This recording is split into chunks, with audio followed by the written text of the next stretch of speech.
Hey guys, Will Owen here, JetBoatPilot.com. You know, a few years ago, Yamaha rolled out a new low-speed control system for most of their highline boats. It's called DRIVE. Today's video, we're on our new JetBoatPilot's new 2023 222XD. We bought it specifically DRIVE equipped, mainly for the purposes of research and development, but also for the purposes of making this video, to show you how it works, how to use it, and ultimately at the end of this video, we're going to tell you our opinion. Is it worth spending the extra bucks? Stick with us.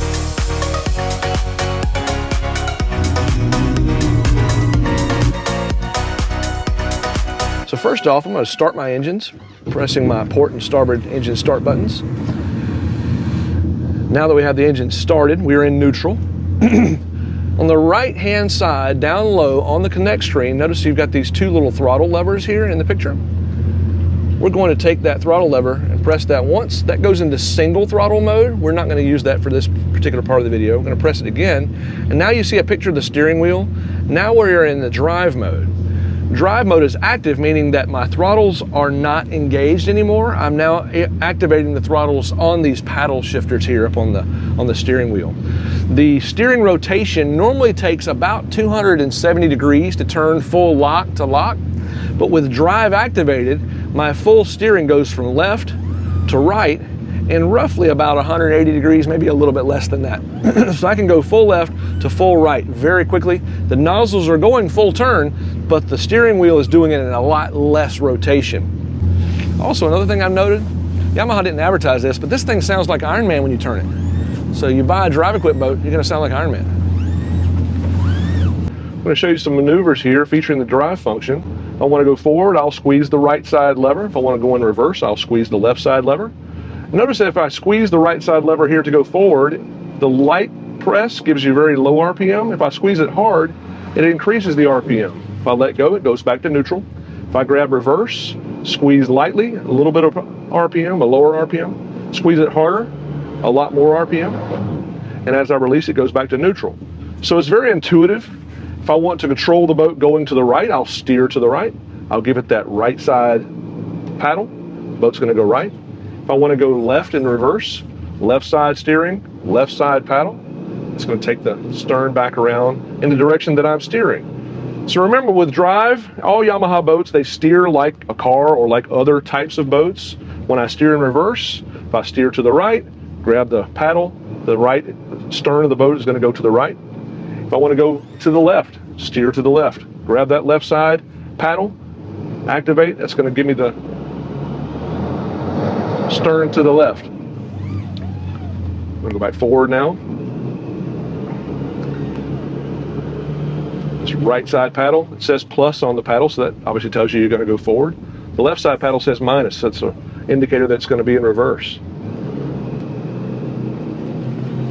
You know, one of the things I'm noticing about this drive function, I've been driving Yamaha boats now since 2004. I had to learn to drive these boats without this technology.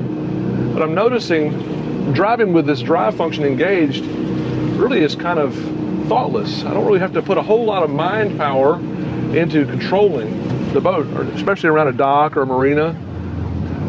Just pointing the boat where I want to go, squeezing on that right side paddle to give myself forward throttle. When I want to slow down or give reverse, simply just grab that left side paddle and it slows me down. My hands are always on the wheel here, so I have constant control. There's really never a point where I'm not in control. And that's really interesting. This function is really going to make it much easier for newcomers to become very proficient at docking and maneuvering in these close quarters like this. Just really amazing. A lot of times people will be a little bit reserved or apprehensive about trying to maneuver this near to a dock. But when you feel like you've got a lot of control like this, you feel a little bit more confident in doing these sorts of maneuvers. Here's another maneuver that's common. You're backing away from a dock. I'm gonna go hard to the left, give it some reverse. It's gonna back the stern to the left. Now we're gonna go back to the right, squeeze the right side paddle. It's gonna give us a 180 spin. And now we're headed out to our favorite watering hole. If this video has been helpful to you, I want you to do me a favor. Bomb the like button below. That really helps us out a lot. It helps others find this video easily on YouTube. Let's get back to it. Another popular maneuver that people like to do inside close spaces is a 360 with drive that makes it super simple.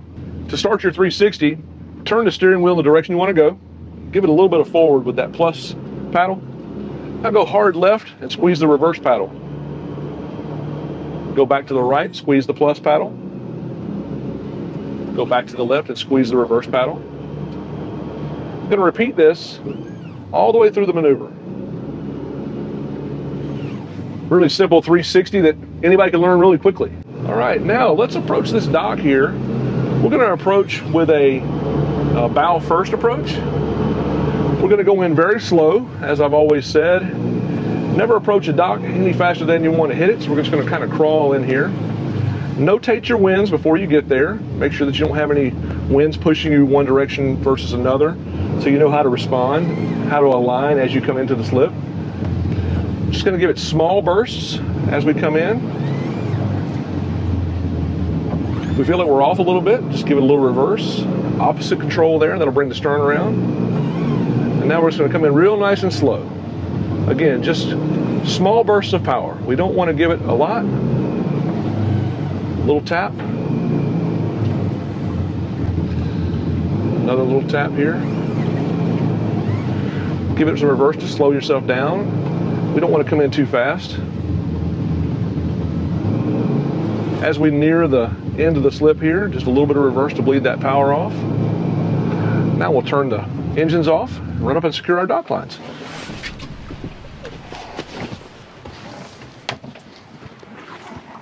All right, here's another popular maneuver. Let's say that I want to come into this slip here, stern first, spin the boat around. Really makes it easy is that you're steering intuitively like you would a car, so you're going to pull from some of that experience. Back in nice and slow. Feather the throttle. Again, never approach a dock any faster than you want to hit it. Ease in real nice and slow. Having this drive system really makes you feel confident. Don't be aggressive here.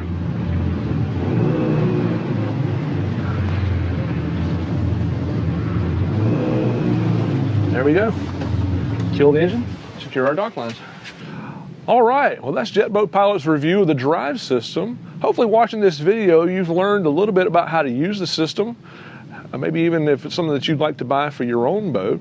You know, our personal opinion here, this system is going to be really great for those users that don't have a tremendous amount of time behind the wheel, that want to have a lot more control and confidence around the dock. It's definitely going to help things quite a lot. It is a significant investment to get the drive feature included, but I will say, having control right at your fingertips, instantly being able to go forward and reverse, it definitely gives you a huge benefit. So for our opinion, is it worth the investment? Absolutely. Well, that wraps it up. For more information about this boat, visit us, JetBoatPilot.com. You can, of course, reach out to us through social media. We appreciate you watching this video today. Hope it was helpful to you. Have a great day.